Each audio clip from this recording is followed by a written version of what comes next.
Attorneys representing Venezuelan asylum seekers flown thousands of miles to an affluent holiday island in Massachusetts at the behest of Republican governors have formally requested authorities open a criminal investigation, claiming the victims were induced to board airplanes and cross state lines under false pretenses.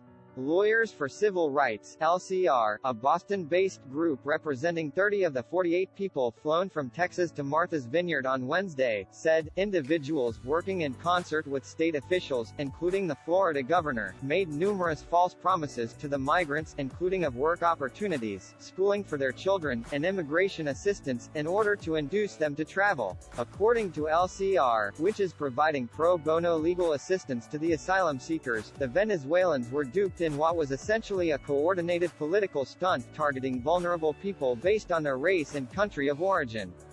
Those flown to the holiday island included women and children as young as 2 years old. LCR has written to the U.S. Attorney Rachel Rollins and the Massachusetts Attorney General, Maura Healey, requesting they open criminal investigations, as we strongly believe that criminal laws were broken by the perpetrators of this stunt. In a statement, LCR said, "This cowardly political stunt has placed our clients in peril." Upon arrival, numerous individuals had to be rushed to the hospital, in need of medical care. Some now have immigration hearings as early as Monday, thousands of miles away. It was only when the plane was mid-air that people were told they were heading to Martha's Vineyard and not Boston, according to LCR. Florida Governor Ron DeSantis has denied that the migrants were duped, claiming that they signed waivers knowing where they were going. The Martha's Vineyard case is part of a series of legally and ethically controversial moves by southern border state Republican governors to transport migrants and asylum seekers to so-called liberal cities to supposedly embarrass the Biden administration in the run-up to the midterm elections. The governors of Texas, Arkansas and Florida, who say they are protesting what they describe as the failure by the federal government to secure the border, have spent millions of taxpayer dollars, including funds allocated for COVID relief, in busing thousands of migrants and refugees to Washington, D.C., New York and Chicago.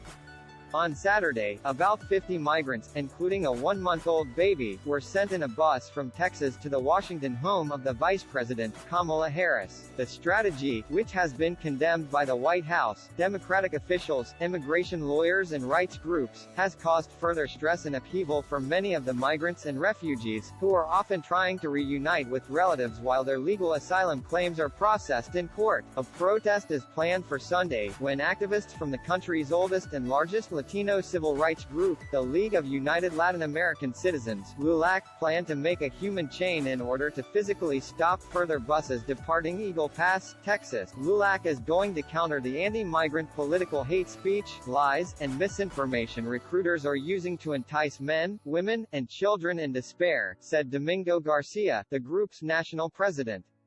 Governors Abbott, DeSantis, and others are toying with them like political piñatas with no concern for their well-being.